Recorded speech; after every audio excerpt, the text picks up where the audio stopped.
So wala po yung saradong airspace, wala po yung saan kukuha ng pera. Ang sabi niya, mark kayo ng pera. Ibalik dito ang mga OFW dahil mga OFW, yan ang dahilan kung bakit lumulutang ang ating ekonomiya. No? Napakalaking pagbabago po yan doon sa isang tao na malinaw ang pag-iisip at merong tunay na pagmamahal sa bayan na yan po ay si Rodrigo Roa Duterte at doon sa isang bangag na hindi talaga alam ang gagawin at wala sa tamang pag-iisip. Attorney, di ba nandun kayo sa panahon ni Pangulong Duterte nung hinarap yung COVID? Ngayon, humaharap naman tayo sa isang crisis din, yung gera sa Middle East. Ano pinagkaiba na nakikita ninyo sa mga balita at saka nung panahon ni Pangulong Duterte? Unang-una, wala pong kamot ulo si Presidente Duterte. Kapag may nangyari, ang prioridad ang mga Pilipino.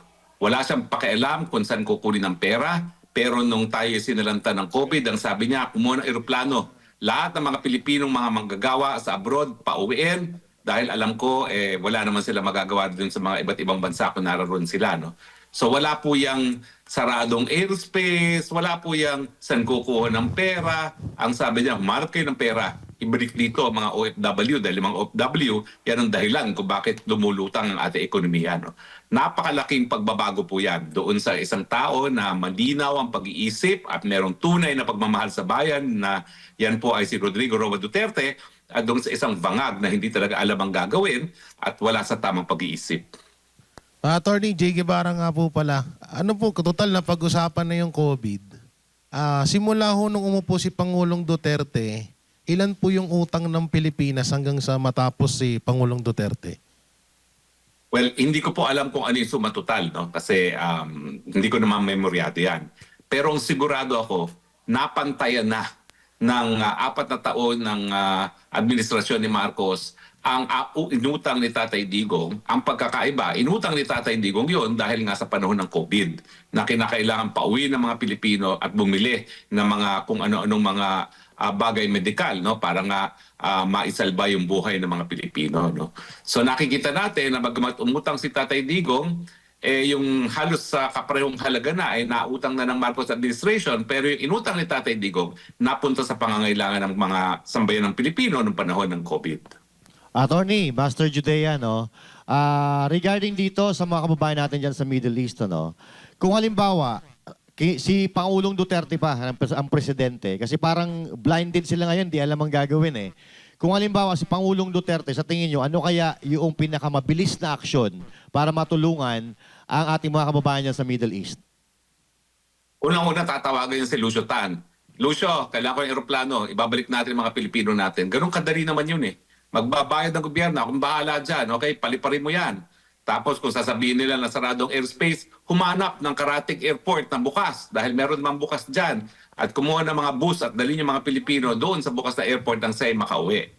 Pero dito po talaga, ang nakita nyo naman ng gawain nitong administrasyon nito, palibasa, busy pagsisinghot ng kung ano-ano, hanggang ngayon, nandoon, nag-aantay ang mga Pilipino at ang nakakahiya, ang mga tumutulong pa, ay yung mga karatig bansa natin, gaya ng Singapore, na sila na nagsasakay sa mga Pilipino para makauwi. Ayun, Hindi idea, po mangyayari yan sa panahon ni Duterte. ayun, Hindi. idea na po yun para sa gobyerno na po pwede nilang gawin yun. Pero eto, may tanong lang ako sa inyo, Attorney.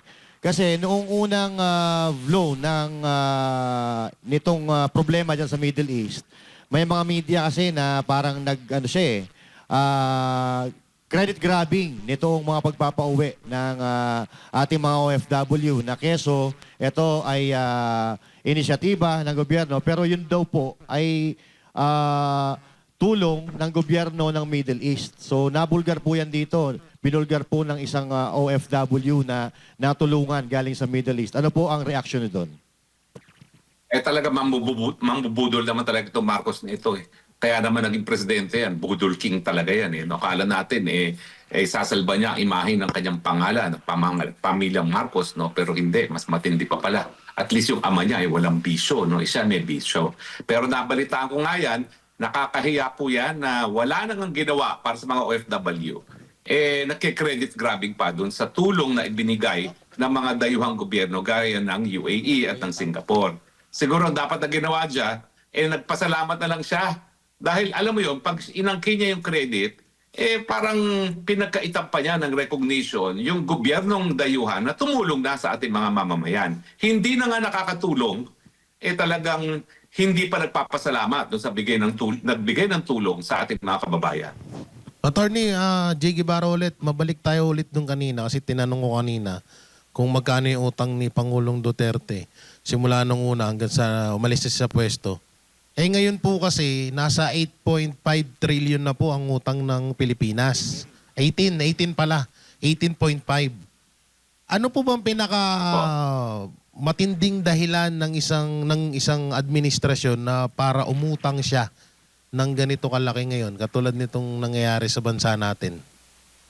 Well, noong panahon po ni Presidente Duterte, dahil may pangangailangan ng taong bayan, umutang sila dahil gusto nilang kurakutin. Nakita naman natin, no, kung magkano yung na-deliver ng mga Marines doon sa mga congressman, mga senatong, at dyan mismo sa Malacanang. 805 billion ang kanilang idineliver.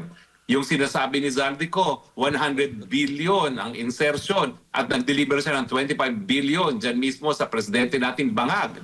Obviously po, umuutang sila para ibulsa nga mga pera na nautang pero tayong mga Pilipino ang magbabayad. Alam niyo po, ginawa rin niya ng ama niya. Kaya siyempre, kung anong puno, yan din ang bunga. Kung naalala nyo, nagpatayo ng nuclear plant yung Marcos Sr., inutang, pinabayad sa mga Pilipino, pero ang komisyon napunta sa kanya at dun sa kanyang crony na si Herminio Dicini. So nauulit lang po ang kasaysayan, ang pangungutang na limpak-limpak na salapi, binubulsa ng mga hinayupak sa gobyerno ngayon. Attorney, si paring RJ po. Sa tingin nyo, Yes, RJ. bakit ayaw ni Bongbong Marcos na tulungan yung mga Pilipino o parang nahihirapan siya na magkusang tulungan yung mga Pilipino? Ayaw niya bang mabawasan? Sa totoo lang, Yung sa pera totoo niya? lang, ang tingin ko, wala siya sa lucid interval. Alam mo yung lucid interval, technical term yan, legal term, na wala sa tamang pag-iisip. So sa tingin ko, matindi na yung pagsisinghot niya ng pulburon na hindi na niya nalalaman kung ano nangyayari sa kanyang paligid. He is not in touch with the reality anymore. Wala siya sa lucid moment. Wala siyang lucid interval. Nasa sariling mundo. Kaya habang lahat ng ating mga karatig bansa ay nagkukumahog na iuwi ang kanilang mga kababayan, si Marcos Jr. ang masasabi lang niya, magtago na muna kayo dyan at maging ligtas. Kasi parang ang lumabas nung nakaraan, imbis na tulungan para mapauwi Pilipino, nag-report lang siya sa mga kababayan natin para siyang reporter. Oo nga ewan ko ba, ang reporter pa, buti yung mga reporter dyan, gaya ng mga reporter ng SMNI, hindi binabasa ang report. Siya nagbabasa pa ng teleprompter. Magre-report na nga lang, naka-teleprompter pa. Attorney, may tanong lang ako regarding sa nabanggit nyo kaninang maleta. Anong take nyo dito sa mga ex-marine na ito? Kayo, abogado kayo, alam nyo kung ang isang tao nagsisinungaling o ano. Dito sa mga sundalo na to, ano po ang take nyo? Well, unang-una, mga sundalo yan. Whether active or hindi, sundalo yan. Yan ay mga tao na inalay na talagang buhay para sa paninilbihan sa ating bayan. So bigyan naman natin sila ng respeto, no, na hindi yan magsisinungaling. Pangalawa, yung mga siniwalat naman nila ay kumpleto ng mga ebidensya. May mga larawan, may mga eroplano. Alam natin ang serial number ng eroplano. Alam natin ang serial number ng mga helicopters. Nandiyan ang mga addresses. Lahat yan, pwede talagang ma-verify kung magkakaroon talaga na honest to goodness na kagustuhan na imbestigahan yung kanilang mga paratang. Pero ngayon, nagkakaroon nga ng investigasyon, hindi doon sa katotohanan ng sinabi ng mga Marines na ito, kung hindi, investigasyon para litisin at ipakulong itong mga Marines na ito dahil sila nga ay nagsisiwalat ng katotohanan. Yan ang pong nangyari ngayon sa ating bayan. Yung mga nagsasabi ng katotohanan ang siyang susupilin ang kanilang karapatan para malayang pananalita dahil nais silang pagtakba ng katotohanan na talagang super-duper corrupt na itong gobyerno nito at wala ng karapatan na manatili sa gobyerno.